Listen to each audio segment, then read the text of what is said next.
오늘 여러분 잘 아시는 말씀입니다. 오늘은 제가 말씀을 나누기 전에 여러분들에게 질문을 하나 드리도록 하겠습니다. 여러분 구원 받으셨나요? 아멘. 네, 그렇습니다. 그러면 여러분 구원 받으셨다는 거 어떻게 아실 수 있습니까? 여러분 만약에 오늘 하나님께서 여러분들 부르신다면 여러분의 영혼이 천국에 가실 수 있으십니까? 확실하십니까? 아멘. 그렇습니다. 그러면 뭘 근거로 그렇게 생각하십니까? 뭘 근거로 그렇게 믿으십니까? 제가 평소에 잘 안 여쭤보는 그런 질문이죠. 제가 평소에 잘 이야기하지 않는 그런 질문을 오늘 좀 굉장히 좀 특별하게 드렸습니다. 지금은 너무 시간이 많이 지나서 제가 정확하게 이렇게 기억나지 않는 부분도 있는데, 제가 고등학교 1학년 때, 그때 이제 1982년입니다. 정확하게 교회에서 중고등부 여름 수련회를 갔습니다. 그 장소가 거기가 여러분 아실지 모르겠는데 경기도 마석이라고 하는 곳입니다. 저는 잘 모르겠습니다. 이제 너무 오래돼가지고 그 마석에 마석 국민학교라고, 지금은 이제 국민학교라는 말을 안 쓰죠. 초등학교라는 말을 쓰는데 그 당시에는 마석 국민학교 이름이 그랬습니다. 국민학교 그 건물 그 학교 건물을 전부 다 빌려서 교회에서 빌려서 이렇게 중고등부 여름 수련회를 했습니다. 학생 수가 한 200~300명 정도 이렇게 다 하니까 중고등부 학생 수가 한 200~300명 정도 되는 것 같았습니다. 2박 3일 제가 날짜까지 기억을 합니다. 2박 3일 모여서 다 같이 모여서 예배도 드리고 또 이렇게 다 같이 집회도 드리고 또 소그룹으로 이렇게 반을 나눠서 성경 공부, 분반 공부도 하고 그랬습니다. 그때 이제 저희 그 소그룹, 저희 반을 인도했던 선생님, 물론 지금 이름이 생각이 나지 않고요, 뭐 얼굴도 생각나지 않고요, 기억이 나는 거는 그분이 그때 그 이화여자대학교 대학생이었다는 것만 기억이 납니다. 저희 동네가, 저희 교회가 이대 근처에 있었기 때문에 그렇습니다. 나중에 이제 그 수련회를 끝나고 나서 이제 그 선생님이 우리 반 학생들 이렇게 불러서 이대 앞에 빵집에서 빵도 사주고, 그래서 제가 그거는 확실히 기억을 할 수 있습니다.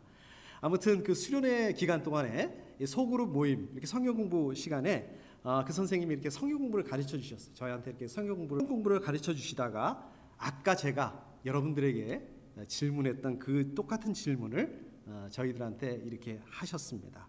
그러면서 뭐라고 얘기를 하시냐면, 예수님을 믿어야지 구원을 받을 수 있다. 예수님을 주님으로 영접을 해야지 구원을 받을 수 있다. 천국 갈 수 있다. 이렇게 말씀하셨습니다. 그리고 이제 그 얘기를 해주시면서 그 자리에서 예수님을 주님으로 영접할 사람들 그 자리에서 일어나라고 이렇게 얘기를 하셨어요. 처음에는 이제 1명, 2명 이렇게 삐직삐직 이렇게 일어났는데, 나중에는 저희 반이 한 10명 정도, 소그룹이니까 한 10명 정도 됐었던 것 같은데 거의 다 이렇게 일어났습니다. 저도 이렇게 눈치를 보니까 이거 안 일어나면 안 될 그런 그 분위기였습니다. 여러분 아시죠? 그럴 분위기 좀 아시죠? 그래서 저도 이렇게 얼떨결에 자의반, 타의반해서 이렇게 일어났습니다. 선생님께서 그 우리 반 학생들을 위해서 영접 기도를 이렇게 해주셨습니다. 그리고 아멘, 이렇게 아멘 하라고 이렇게 얘기를 했습니다. 저도 다른 학생들이 전부 다 이렇게 아멘이라고 얘기를 했고, 또 저도 그때 아멘이라고 이렇게 대답을 했습니다. 비록 제가 그렇게 얼떨결에 예수님을 영접을 하기도 했지만 그래도 일말의 기대를 가지고 있었습니다. 어떤 기대를 가지고 있었냐면, 우리 성경에 보면 바울이요, 예수님을 만난 다음에 완전히 삶이 180도 바뀌게 됩니다. 완전히 달라지게 되죠. 그런 바울이 늘 부러웠습니다. 제가 그렇지 않아도 늘 그렇게 저도 좀 그렇게 되게 해주십시오, 이제 이렇게 기도했었는데 그렇게 기도했었습니다. 사실 제가 교회를 다닌 거는 굉장히 어렸을 때부터 이렇게 교회를 다녔습니다. 근데 교회를 다녔지, 뭐 다니기만 했지, 왔다 갔다 교회를 다니기만 했지, 어린 마음에도 이게 내가 믿음이 있기는 한 건가, 이제 늘 이런 생각을 하고 있었는데, 이제 뭐 하여튼 억지로라도 이제 예수님을 영접을 했으니까 좀 이제 새로운 사람이 되겠다, 새로운 사람이 될 수 있을 것 같다, 하나님께서 좀 이제 새로운 사람으로 만드실 것 같다, 이제 그러한 기대감을 가지고 있었습니다. 소위 말해서 수련회 가서 그렇게 얼떨결에 영접을 하긴 했지만, 소위 말해서 이제 은혜를 받은 게 된 거죠. 여러분 아마 다 그런 경험이 있으실 것입니다. 이제 이렇게 은혜를 받으신 그런 경험이 있으실 거예요. 그 은혜가 오래 가시던가요? 얼마나 오래 가시던가요? 저도 마찬가지였습니다. 수련회를 갔다가 집으로 딱 돌아온 순간 마치 그 스프링이죠. 용수철 이렇게 딱 잡아당겼다가 손을 딱 놓으면은 그냥 제자리로 딱 돌아가는 것처럼 제 삶도 그냥 원래대로 그냥 돌아왔습니다. 그냥 제 삶도 그냥 원래처럼 이렇게 원위치로 돌아오고 말았습니다. 저는 오늘 말씀 로마서 10장 9절 10절 말씀을 이렇게 볼 때마다 그때 기억이 이렇게 떠오르곤 합니다. 여러분 오늘 말씀을 보시게 되면 구원을 받을 수 있는 방법에 대해서 어떻게 하면 구원을 받을 수 있는가 이 방법에 대해서 말씀해 주고 있죠. 뭐라고 말씀하고 있습니까? 한마디로 말하자면 마음으로 믿고 입으로 고백을 하면 옛날 번역대로 하면 입으로 시인을 하면 구원을 받을 수 있다 이겁니다. 저희 그때 그 소그룹 우리 그 성경 선생님 우리 반 선생님께서 이 로마서 10장 9절 10절 말씀을 가지고 그 말씀을 하셨는지는 그거는 기억이 나지 않습니다. 그런데 그때 하신 말씀도 똑같았습니다. 우리가 정말 마음으로 믿고 또 입으로 시인을 하면 구원받을 수 있다. 그 여러분은 어떻게 생각하십니까? 정말 오늘 말씀대로 우리가 마음으로 믿고 믿는다 이렇게 말을 하기만 하면 되는 건가요? 그러면 끝나는 건가요? 그럼 우리 이제 구원 받는 건가요? 이렇게 쉬운 건가요? 지금 여기서 말씀하시는 말씀이 바로 그 말씀인가요? 오늘 이거를 중심으로 해서 오늘 말씀을 한번 나눠보도록 하겠습니다. 오늘 말씀 그 9절 앞부분만 제가 좀 다시 한번 읽어보겠습니다. 앞부분만 먼저 보면 당신이 만일 예수는 주님이라고 입으로 고백하고 이렇게 말씀하고 있습니다. 그러니까 무슨 얘기죠? 이게 여기서 자르니까 좀 이상하네요. 뒤에까지 연결해서 보면 이제 구원받기 위한 조건이죠. 예, 구원받기 위한 조건 뭐라고 하고 있습니까? 구원을 받기 위한 조건 뭐라고 얘기하고 있습니까? 첫 번째 조건이죠. 예수님을 주님이라고 입으로 말로 고백해야 된다. 뭐 그게 어려운 일입니까? 뭐 예수님을 주님이다 말로 고백하는 일 그게 어려운 일입니까? 안 어렵잖아요. 해볼까요? 지금 제가 여기서 할 수 있을 것 같은데요. 예수님은 주님이십니다. 아멘? 예, 아멘. 끝. 예, 구원 받았네요. 다음 분. 예, 다음 분 구원 받으십시오. 자, 그러면 이 로마서 10장 9절에서 주님이다. 예. 우리가 그 로마서 10장 말씀으로 좀 돌아가서 한번 이 말씀을 좀 보도록 하겠습니다. 자, 로마서 10장 9절 말씀으로 돌아가서 주님이다. 이 주님은 무슨 뜻일까요? 주님은 뭐 주인이다 이제 이런 뜻이죠. 근데 여러분 잘 아시다시피 여기서 말씀하시는 주님 이거는 로마 황제를 호칭하는 그런 호칭이었습니다. 그러니까 로마 황제한테만 주님이라는 이 호칭을 붙일 수 있었습니다. 사람한테는. 그럼 사람 아닌 경우는 또 어떤 경우가 붙일 수가 있습니다. 어떤 경우냐 하면 그리스 그 신들 이름 앞에다 이 주님이라는 호칭을 붙일 수가 있습니다. 여러분 그 그리스 신화 읽어보셨죠? 뭐 읽어보시지는 않으시더라도 이렇게 많이 들어보셨잖아요. 보면은 그 안에 뭐 무슨 제우스 신도 있고 무슨 신도 있고 신들이 많이 나오지 않습니까? 그 신들 이름 앞에다 이렇게 주님이라는 이 호칭을 붙일 수 있었다는 말씀입니다. 자, 그 다음에 또 이 주님이라는 표현을 쓸 수 있는 경우가 어떤 경우가 있었냐면 원래 성경이 뭘로 되어 있습니까? 히브리어로 되어 있죠. 원래 그 히브리어로 됐는데 이 히브리어를 그리스어로 아주 옛날에 고대 시대에 그 번역을 해놓은 성경이 있는데 여러분 잘 아시죠? 70인역이라고 합니다. 이 70인역에 보면 여호와 원래 이 히브리어에 여호와 하나님 할 때 그 여호와를 여기 이 주님이라고 이렇게 번역을 해놓았습니다. 그 70인역에 보게 되면 자 그렇기 때문에 여러분 예수님을 주님이다라고 이렇게 말을 한다라는 얘기는 무슨 얘기입니까? 이러한 배경을 놓고 보게 된다면 어떻습니까? 예수님을 로마 황제 더 나아가서 뭡니까? 예수님을 신적인 존재 그 그리스 신들처럼 또 예수님을 하나님과 동일한 분으로 인정한다 그런 의미입니다. 예수님을 주님으로 고백한다는 뜻은 그런 의미를 가지고 있습니다. 다시 말씀드리자면 예수님의 주권과 신권을 인정한다 이런 뜻입니다. 로마 황제에게만 주님이라고 부를 수 있었던 그 로마 사람들, 이 사람들은 로마 황제한테 왜 주님이라고 불렀을까요? 로마 황제를 신이라고 숭배를 했기 때문에 그렇습니다. 그렇게 불렀던 것입니다. 그런가 하면은 또 유대 사람들은 어떻습니까? 유대 사람들은 오직 누구만 신이, 오직 여호와 하나님만 주님이다, 신이다, 이렇게 믿었기 때문에 그렇게 얘기했던 사람들입니다. 그러니까 이 로마 사람들, 유대 사람들, 유대인들, 이 틈바구니에서 살아가는 그 당시의 그리스도인들은 어떤 정체성을 가져야 되는가, 그 말씀입니다. 이 말씀은 누구를? 예수님을 주님이라고 고백해야 된다, 그 뜻입니다. 예수님을 주님으로 인정한다. 무슨 말일까요? 아까도 말씀드렸던 것처럼 예수님을 황제로, 왕으로 인정한다. 자, 황제, 왕, 어떤 능력을 가지고 있습니까?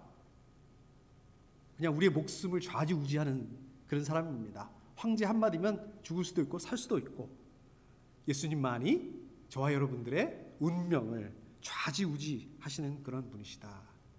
황제가 어떤 일을 합니까? 왕이 어떻습니까? 나라를 통치하잖아요. 다스리잖아요. 그러니까 예수님만이 이 세상을 통치하시는 유일한 왕이다. 이거를 인정한다. 이게 뭐라고요? 예수님을 주님이라고 입으로 고백하는 거. 이 얘기입니다. 다시 말해서 우리가 예수님을 주님이라고 입으로 고백한다. 이거는 무슨 뜻입니까? 저는 이제부터 예수님께만 속한 사람입니다. 이거를 선포한다는 뜻이에요. 이거를 고백한다는 얘기입니다.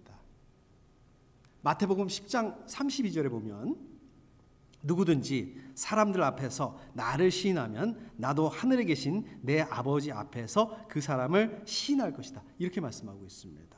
자, 그렇기 때문에 예수님을 믿는 저와 여러분들, 사람 앞에서 예수님을 주님이라고 고백할 수 있어야 된다, 이 말씀입니다. 자, 여러분들 어떻습니까? 우리가 사람들 앞에서 예수님 우리 주님입니다, 이렇게 고백한다고 해서 여러분들 요즘에는 우리가 지금 사는 이 미국에서는 아무런 불이익을 당할 일이 없습니다. 그런데 로마서 10장 당시에 그 사람들, 예수님을 주님이라고 이렇게 고백하는 거, 입으로 고백하는 거, 이거는 아주 비장한 결심을 하지 않으면 할 수 없었던 말이었습니다. 예수님이 주님이라고 고백하는 거, 이 얘기는 무슨 얘기입니까? 더 정확하게 말하자면 로마 황제가 아니라 예수님이 주님이다, 이렇게 얘기를 하는 것입니다. 로마 황제만이, 아까 말씀드린 것처럼 로마 황제만이 주님이 될 수 있는데 로마 황제가 주님이 아니라 예수님이 주님이다. 이건 무슨 얘기입니까? 로마 황제에 대한 모욕이죠. 모욕을 넘어서 어떻게 됩니까? 모욕을 넘어서 로마 황제에 대한 반역입니다. 로마 황제에 대한 반역. 로마 황제에 대한 반역의 대가가 뭘까요? 당연히 죽음이죠. 십자가 처형이죠. 그러니까 예수님만이 내 주님이다, 이렇게 얘기를 하는 것은 이 목숨을 걸지 않고서는 이런 말을 할 수가 없는 것입니다. 이런 말을 한다, 이거는 목숨을 걸고 해야 된다는 그런 뜻입니다. 거기다가 그 당시에 이 그리스도인들이 핍박받던 시대였잖아요. 그런 상황에서 예수님을 주님이다 고백을 한다는 얘기는 무슨 말씀입니까? 내가 모든 불이익을 다 받겠다, 받을 각오를 하고 있다, 이럴 각오를 하기 전에는 이렇게 얘기를 할 수가 없는 거예요. 자, 그러면은 아니 이거를 왜 해야 되는데 그냥 마음속으로만, 그냥 말로 안 하고 예수님 주님이다 말로 안 하고 마음속으로만 믿고 조용히 신앙생활하면 되는 거 아닌가? 조용히 믿으면 되는 거 아닌가? 그렇지 않을까요? 근데 그럼에도 불구하고 저 여러분들 이렇게 해야 되는 이유는 뭡니까? 로마 황제냐 아니면 예수님이냐, 어느 쪽에 우리는 설 것이냐, 어느 쪽에 속할 것이냐, 이 사실을 분명하게 선포해야 되기 때문에 그렇습니다. 여러분은 어떨까요? 지금 로마 황제 있습니까? 로마 황제 없죠. 근데 잘 보십시오. 지금도 로마 황제의 자리, 그 자리를 대체하는 것들이 많이 있습니다. 뭐가 있을까요? 뭐가 있을까요? 예수님 대신에 우리가 주님이라고 돈, 재물, 건강, 이 세상의 부와 명예와 성공과 안락함, 편안함, 평안함이 아니고요. 평안함은 좋은 거죠. 중요한 거죠. 편안함. 이쪽이냐 저쪽이냐. 하나님이냐 이런 것들이냐. 분명히 해야 된다는 얘기입니다. 중간지대가 없습니다. 아쉽게도. 중간 적정하게 어느 정도 있으면 좋을 것 같은데 여러분들 예수님께 속해 있는 사람이라고 분명하게 확실하게 입으로 고백할 수 있어야 된다는 말씀입니다. 그렇게 말하셔야 됩니다. 그렇게 말하실 수 있어야 됩니다. 그렇게 말하실 수 있기를 축복합니다. 두 번째, 로마서 10장 9절 뒷부분입니다. 제가 또 다시 한번 읽어보겠습니다. 하나님께서 그를 죽은 사람들 가운데서 살리신 것을 마음으로 믿으면 구원을 얻을 것입니다. 자, 구원을 받기 위한 두 번째 조건이죠. 구원을 받기 위한 두 번째 조건, 또 한 가지 조건. 구원을 받기 위해서는 두 가지 조건이 있는데 하나는 아까 말씀드린 것처럼 입으로 예수님을 주님이라고 고백하는 것이고 두 번째는 뭡니까? 그거는 예수님의 부활을 마음으로 믿는 것입니다. 그러니까 하나님께서 여기 말씀 그대로 보자면 하나님께서 예수님을 다시 죽은 자 가운데서 살리셨다는 것을 마음으로 믿어야 된다 이런 뜻입니다. 이 믿는다라는 이 말씀의 원어적인 의미를 보게 되면 그 원어적으로 해석을 해보게 된다면 이 구원은 어떤 율법적인 행위 또 유대인이라는 이 혈통으로 인해서 받을 수 있는 게 아니라 힘으로만 받을 수 있다는 그런 의미입니다. 결국 믿음이 구원을 받기 위한 결정적인 조건이다. 그러니까 믿음은 예수님을 주님이라고 입으로 고백하는 그 고백의 근거가 되는 것입니다. 그렇기 때문에 구원을 받기 위해서 예수님을 주님이라고 입으로 고백할 수 있어야 된다. 또 동시에 마음에 예수님의 부활을 마음으로 믿어야 된다. 이 두 가지가 필수적이라는 것입니다. 이 두 가지를 굳이 이렇게 순서로 따져본다면 어떻게 될까요? 순서로 놓고 보게 된다면 먼저 마음으로 믿고 그 믿음 때문에 마음으로 믿었으니까 그 믿음 때문에 그 다음 단계로 예수님을 주님이라고 입으로 고백하게 되는 것입니다. 그러니까 어떻습니까? 믿음 없이 그냥 말로만 제가 아까 흉내 냈던 것처럼 믿음 없이 말로만 이 고백하는 거 소용없다는 말씀입니다. 그래도 반대로 어떻습니까?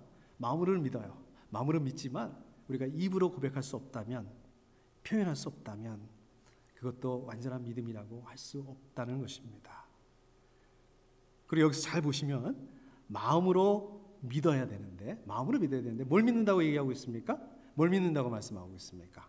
하나님께서 죽은 사람들 가운데서 살리신 것을 믿어야 된다. 좀 이렇게 줄여서 얘기하면 뭡니까? 예수님의 부활을 믿어야 된다. 예수님께서 부활하셨다는 걸 믿어야 된다. 자, 예수님의 부활하셨다는 걸 믿어야 된다는 얘기예요. 자, 예수님의 부활하셨다는 것을 믿는다. 이게 무슨 의미일까요? 예수님이 부활하셨다는 것은 무슨 뜻입니까? 예수님이 벌써 죽으셨다는 얘기예요. 죽어야지 부활할 수 있지 않겠습니까? 예수님이 죽으셨다. 예수님이 왜 죽으셨습니까? 저 여러분들을 위해서 죽으셨다. 이게 전제가 되는 얘기입니다.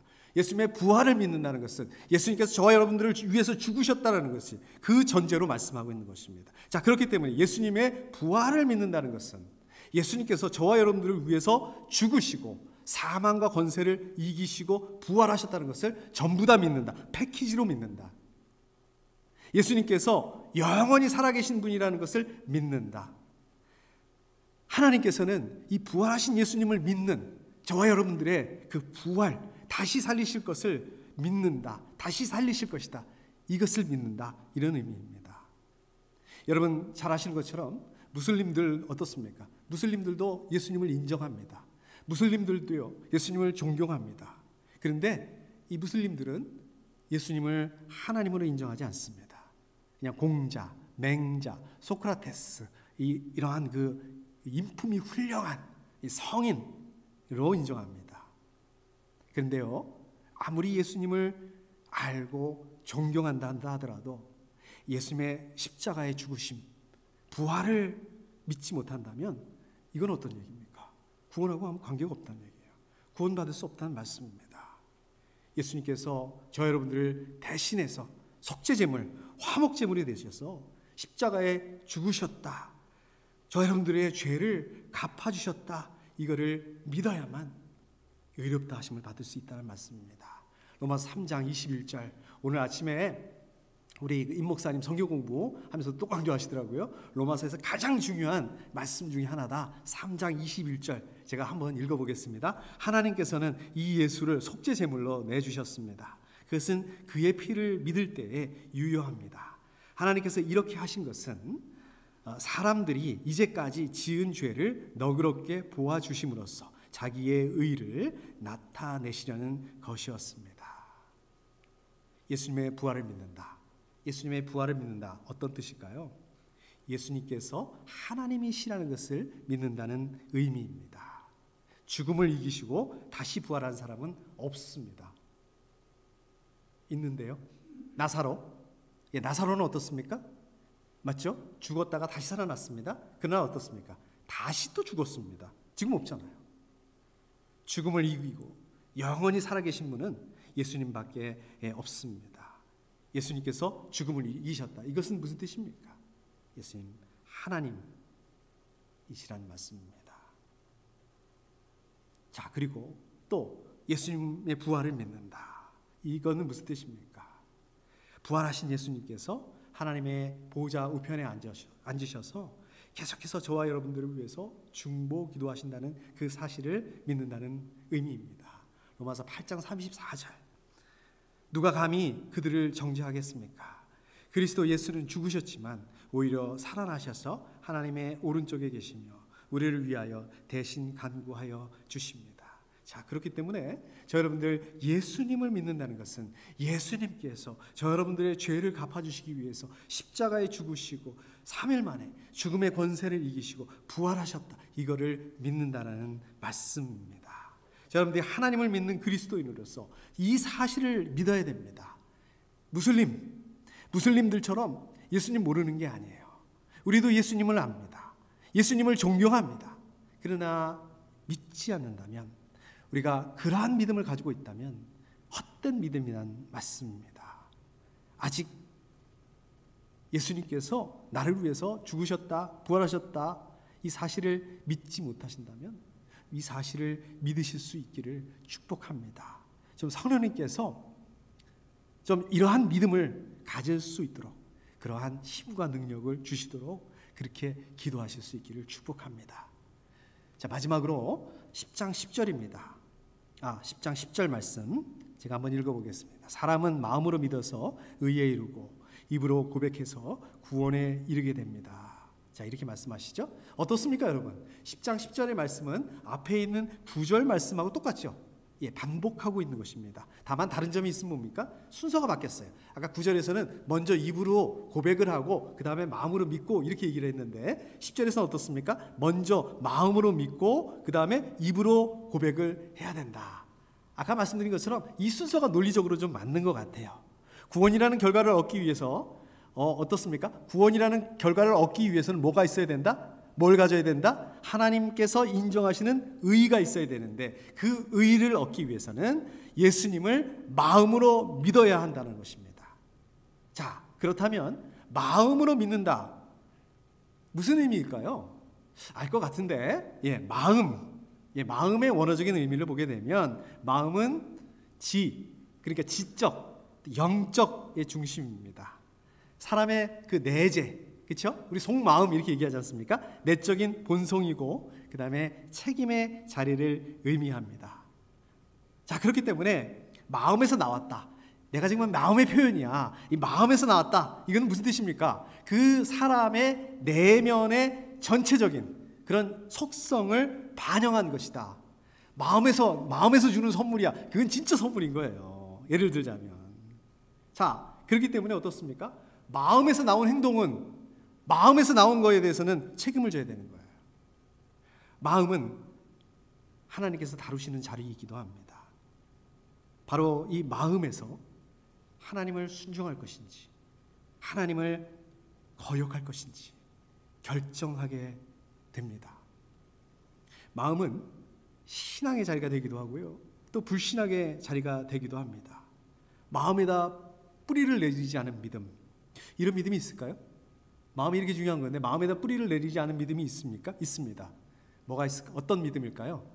이 감상적인 충동, 이건 믿음이 아니에요. 또 추상적인 사상, 이건 믿음이 아닙니다. 우리가 감상적인 그런 충동을 가지고 있으면서 또 어떠한 그 뭐라 그럴까요? 추상적인 사상, 지식을 가지고 있으면서 내가 믿는다, 믿음을 가지고 있다라고 이렇게 착각하면 안 된다는 것입니다. 이건 믿음이 아닙니다. 진정한 의미의 믿음이 아닙니다. 마음에 뿌리를 내려서 믿는 믿음, 그리고 입으로 고백하는 것, 이것을 가져야 된다는 것입니다. 자, 그런데 이 두 가지는 별개의 것이 아닙니다. 서로 떼서 분리할 수가 없습니다. 사실상 하나예요. 본질은 하나입니다.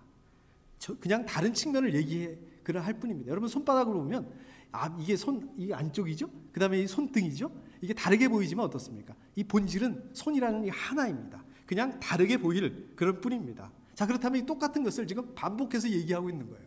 그럼 왜 똑같은 것을 반복해서 얘기하고 있을까요? 언제 우리가 반복해서 얘기합니까? 중요할 때 강조하고 있는 것입니다. 그렇기 때문에 믿음은 마음의 문제입니다. 머리로, 지식으로 되는 게 아닙니다. 믿는다는 것은 우리가 머리로, 지식으로 되는 것이 아닙니다. 믿음이라는 거, 저와 여러분들이 하나님을 믿는다는 거, 저와 여러분들이 하나님을 믿는다는 게 뭘까요? 여러분들 하나님을 믿는다. 주체가 마치 내가 주체가 되는 것 같아요. 내가 자발적으로 하나님을 믿겠다. 나는 하나님을 믿는다. 하나님을 믿는 행위, 하나님을 믿는 행위를 하는 것 같잖아요. 마치 그 구약의 율법에 하는 행위, 그 율법의 행위 대신에 내가 이제 하나님을 믿는다는 이런 행위 아니라는 것입니다. 믿음이 뭐냐? 믿음이란 저 여러분들이 예수님을 전인격적으로 만나는 것입니다. 내가 하나님을 믿기로 결정하고 내가 하나님을 믿는 이 행위가 아니라 저 여러분들이 예수님을 전인격적으로 만나는 거예요. 하나님의 인격과 저 여러분들의 인격이 만나는 것, 이게 바로 믿음입니다. 그러면 이 믿음이 어디서 나옵니까? 마음에서 나옵니다. 마음 안에는 무엇이 있습니까? 우리 마음 안에 무엇이 있습니까? 감정도 있고요, 의지도 있고요, 양심도 있습니다. 다시 말해서 예수님을 어떻게 믿어야 된다는 얘기예요? 감정으로 사랑할 수 있어야 된다. 의지로 믿을 수 있어야 된다. 양심적으로 우리의 그 불신앙의 죄를 회개해야 된다. 그래야만 예수님을 진정으로 제대로 믿는 것이라는 것입니다. 여러분, 말로 고백하는 거, 입으로 고백하는 거, 아까 제가 이렇게 본으로 보여드린 것처럼 그냥 잘만 훈련하면은요, 저뿐만 아니라 앵무새도 그렇게 할 수 있지 않겠습니까? 말로 하는 거야? 지식적으로는 어떻습니까? 무슬림들도 예수님을 알아요. 예수님을 존경합니다. 그러나 어느 누구도 이거를 믿음이라고 얘기하지 않습니다. 어느 누구도 무슬림이, 앵무새가 예수님을 믿는다라고 말하지 않습니다. 마음으로 예수님을 믿고 사랑하는 믿음, 성령님의 인도하심을 받은 우리 그리스도인들, 저와 여러분들 많이 할 수 있습니다. 마음으로, 인격적으로 예수님을 주님으로 인정하고 영접하고 순종하고 회개하는 사람만이 하나님께서 의롭다고 인정해 주시고 구원을 허락하신다. 구원을 받을 수 있다는 말씀입니다. 하나님께서 저 여러분들이 마음으로 믿는, 다시 말하자면 뭐라고 그랬습니까? 인격적으로 하나님과 교제하시기를 바라신다는 것입니다. 마음으로부터 하나님과 깊은 인격적인 교제를 할 수 있습니다. 하나님을 진정으로 사랑할 수 있게 되는 것입니다.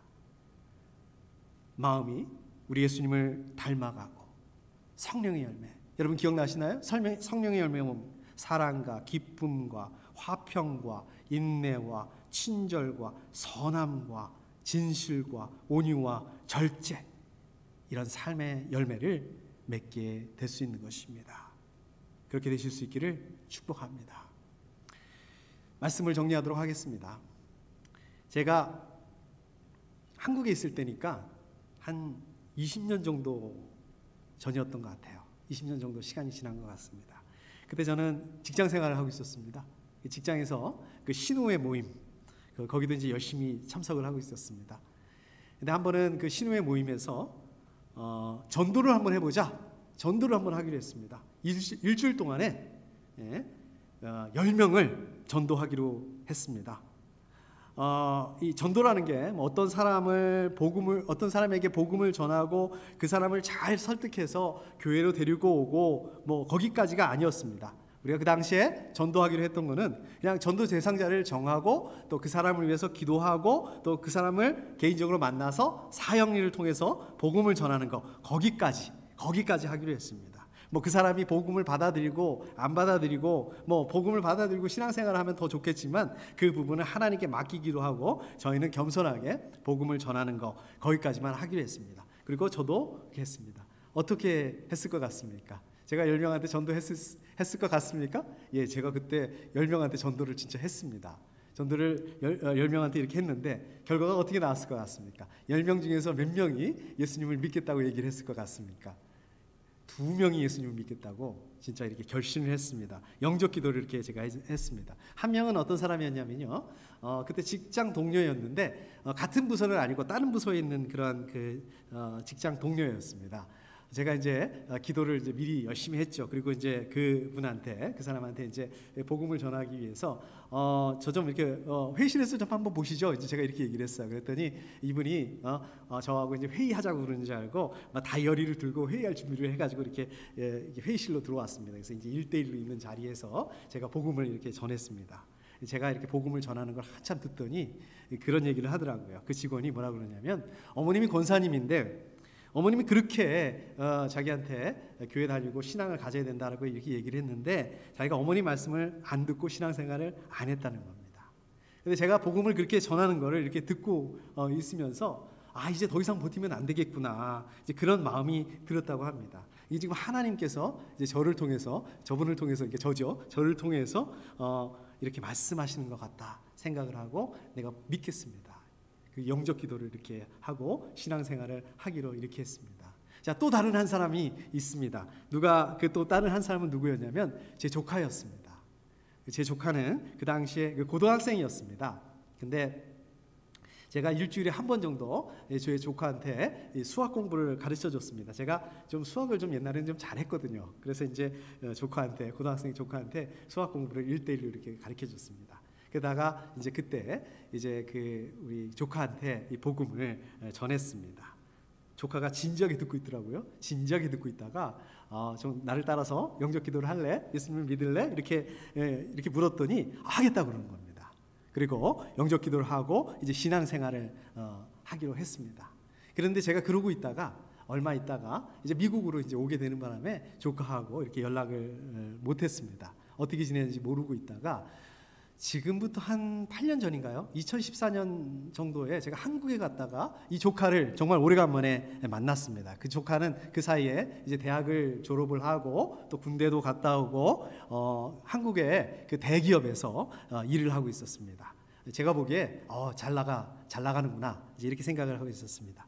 근데 이제 이야기를 이제 조카하고 얘기를 나누는데 가만히 듣다 보니까 신앙생활을 전혀 안 하는 것 같았습니다. 굉장히 혼란스러웠어요. 뭐가 문제일까요? 왜 그랬을까요? 분명히 그때 영접을 했는데 장난으로 한 것도 아니고 굉장히 진지하게 영접을 했는데 왜 이 친구가 신앙생활을 하고 있지 않을까?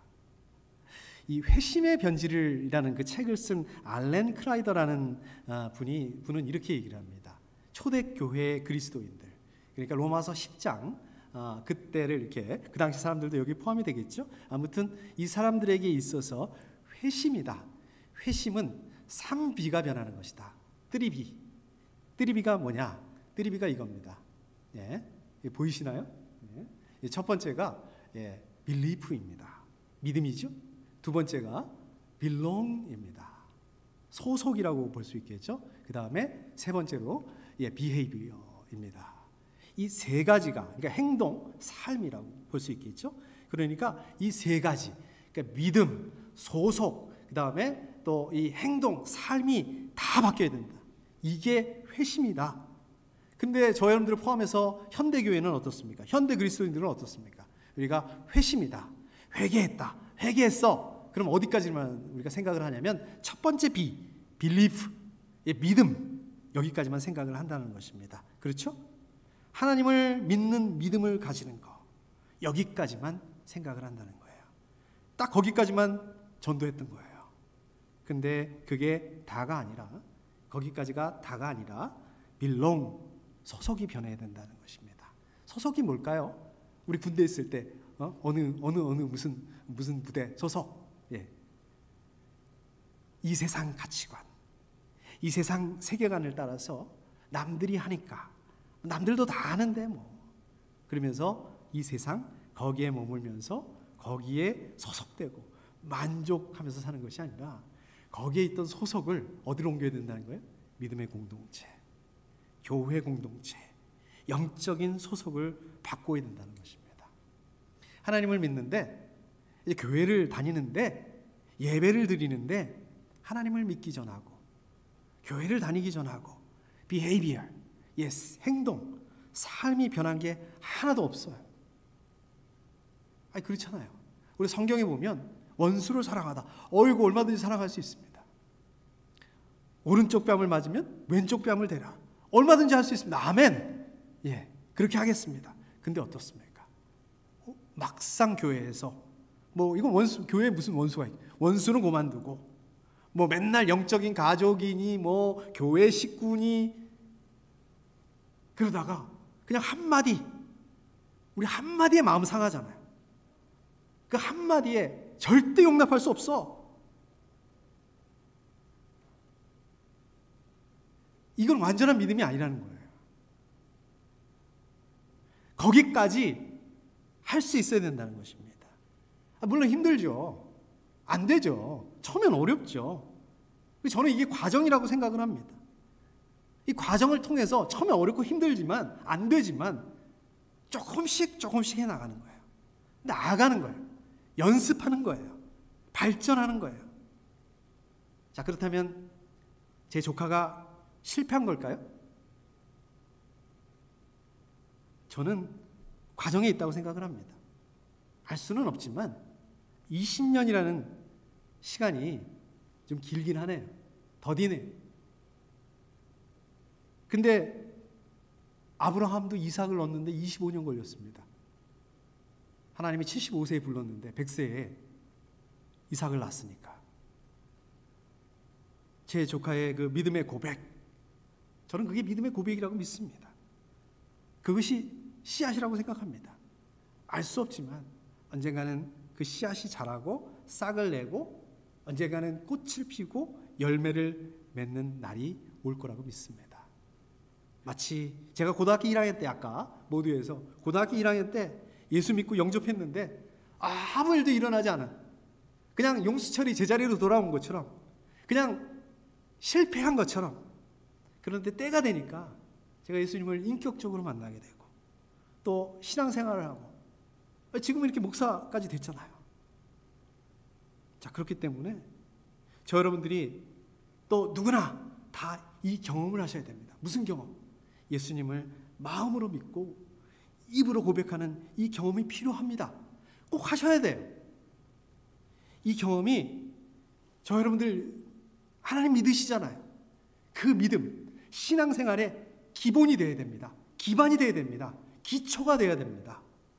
자, 이 경험이 없다면 3대째 기독교 집안, 제가 아는 목사님이 이런 말을 하더라고요. 우스갯소리 하더라고요. 근데 우스갯소리가 아닌 것 같아, 가만히 들어보면. 목사라고 해서 똑같은 목사가 아니라는 거예요. 목사도 이렇게 그 양가 부모님, 그 목사님의 아버지, 그 다음에 사모님의 아버지, 이 둘 다 목사님이신 그런 목사님은 무슨 뭐 성골 목사, 둘 중에 한 분만 뭐 목사님인 분은 진골 목사. 저희는 뭐 저희 집사람이나 저희 아버지나 다 이렇게 목사님 아니잖아요. 이제 이런 경우는 뭐 저처럼 이런 경우는 잡골 목사. 무슨 신라 시대도 아닌데 무슨 골품을 따지고 있습니까? 뭐 가문의 영광 영화 찍는 것도 아니고, 예수님을 마음으로